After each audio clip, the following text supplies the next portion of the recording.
Bismillahirrahmanirrahim. Assalamualaikum warahmatullahi wabarakatuh. Jumpa lagi dengan saya, Heri Heriana.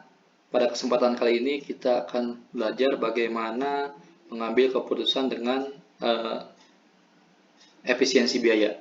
Nah, di sini karena kita menggunakan linear programming Microsoft Excel, jadi pastikan teman-teman itu punya solver ya di data. Itu pastikan ada solvernya. Jika belum, teman-teman klik menu File, kemudian More, kemudian Option, kemudian di sini pilih Add-ins, dan setelah itu pastikan klik Solver Add-in, kemudian di Manage ini pastikan Excel Add-ins-nya, kemudian klik Go. Nah, kemudian di sini pilih Solver Add-in-nya, checklist, baru setelah itu OK. Nah, maka akan muncul di data tampilan solver seperti ini. Baik, jika sudah, langsung saja. Ini ada studi kasus di mana ini ada 4 pabrik, ada Surabaya, Pasuruan, Gresik, dan juga Tangerang. Kemudian di sini ada biaya tetap, ada biaya variabel, dan juga ini ada kapasitas ya, sesuai dengan daerah atau pabrik masing-masing, dan ada juga permintaan di sini. Nah, untuk memudahkan, ini langsung aja kita kopas supaya nantinya dijadikan sebagai isian solver, namun datanya ini harus dihapus terlebih dahulu ya. Oke, datanya kita hapus. Setelah itu kapasitasnya kita ganti dengan supply dari produksi. Oke. Kemudian permintaan diganti dengan supply ke pasar. Dan fixnya diganti dengan binary. Kemudian jangan lupa kita kasih tanda supaya nanti tidak lupa bahwa inilah yang dijadikan sebagai pengisian oleh solver. Nah, kemudian untuk binary ini jangan lupa diidentifikasi ya. Dimana sebagai contoh misal Surabaya. Misalnya di sini adalah angka 1, maka dia itu beroperasi atau berproduksi yang artinya bisa memproduksi sesuai dengan kapasitasnya itu 5.000. Namun apabila di sini 0, maka di sini juga kapasitasnya 0. Nah, kemudian setelah itu kita buat di sini sisa kapasitas. Langsung aja dari masing-masing pabrik nanti sisanya berapa gitu. Logikanya segini, misal kapasitasnya 5.000, ya kan? Nah, 5.000 ini tuh kalau ini beroperasi, kalau tidak beroperasi berarti 0. Nah, apabila ini beroperasi 5.000, kemudian supply-nya ada 2.000, maka sisanya adalah 3.000. Nah, maka rumusnya sama dengan kurung buka kapasitas dikali dengan binary sesuai dengan pabrik masing-masing, kemudian dikurang dengan jumlah supply dari produksi.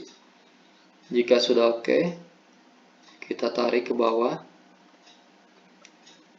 Sorry, ini ada formatnya, bukan rupiah, tapi lebih ke quantity.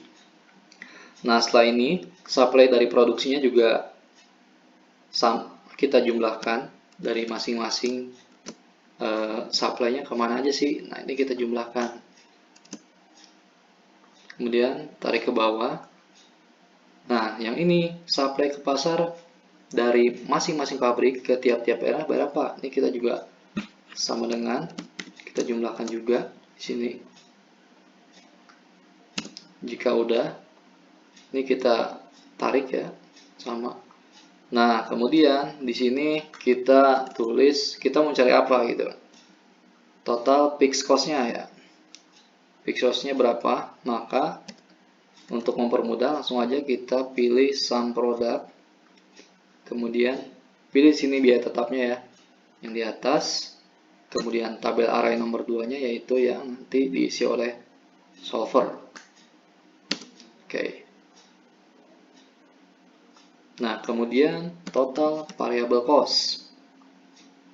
Total variable cost ini itu sebentar.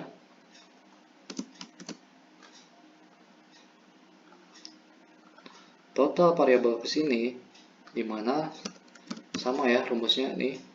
Kita menggunakan sum product. Kita klik ini ya. Biaya variabelnya masing-masing daerah. Kemudian Di sini tabel array nomor 2-nya. Yang ini ya. Pastikan jumlah kolom itu harus sama. Jika sudah sama, oke, klik enter. Nah, kemudian terakhir adalah total cost-nya. Total cost sama dengan jumlah fixed cost ditambah dengan total variable cost. Nah, jika ini sudah semua, baru teman-teman bisa masuk ke data, kemudian solver. Nah, di solver ini kita reset dulu. Ini ada solver parameter. Yang pertama itu set objektif. Tujuannya apa nih? Nah, tujuannya adalah mencari biaya minimum. Jadi bagaimana nanti biaya itu bisa efisiensi ya, yang kita ambil. Jika sudah, kemudian pilih minimum ya. Nah, kemudian sini adalah by changing variable cell. Kemudian ini kita blok cell yang nantinya akan diisi oleh solver. Kemudian enter. Nah, di sini adalah subject the constraints itu adalah batasan-batasan ya. Di mana batasan yang pertama itu adalah sesuai dengan ini ya. Artinya ini supply ke pasar itu harus sama dengan permintaan. Oke. Jika sudah, kemudian klik OK. Kemudian yang kedua di sini adalah supply dari produksi kurang dari sama dengan kapasitas. Maka supply dari produksi kurang dari sama dengan kapasitas ini. Pastikan kolom yang diblok sesuai. Kemudian selanjutnya yang ketiga. Nah, ini kapasitas ini itu harus tidak boleh minus ya, atau harus lebih besar atau sama dengan 0.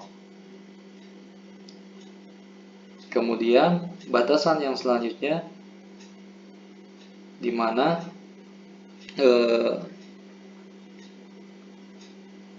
barang yang disuplai juga ini tidak boleh minus ya, jadi harus lebih besar sama dengan 0. Oke. Nah, kemudian untuk binary ini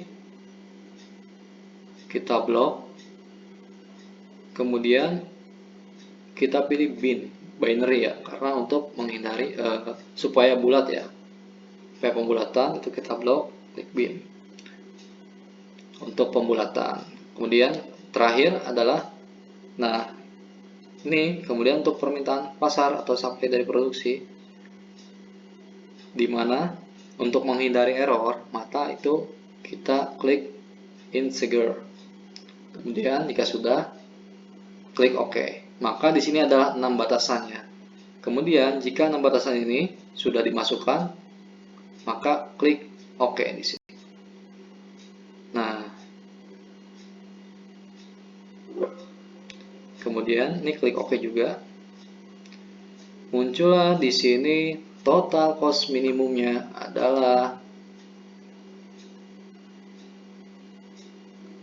81,30 miliar. Oke.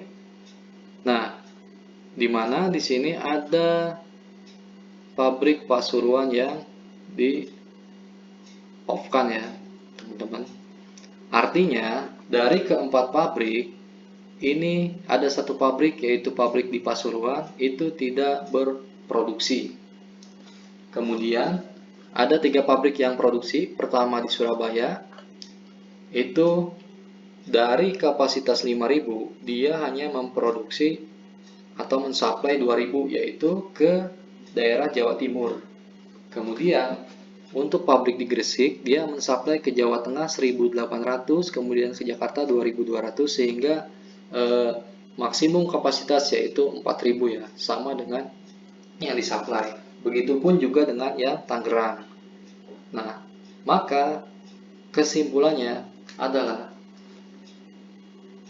biaya yang digunakan untuk pengalokasian produksi, maka di sini yang diaktifkan hanyalah 3 pabrik, yaitu Surabaya, Gresik, Tangerang, dan Pasuruan tidak perlu berproduksi untuk memenuhi permintaan pasar dengan total biaya yaitu 81,30 miliar.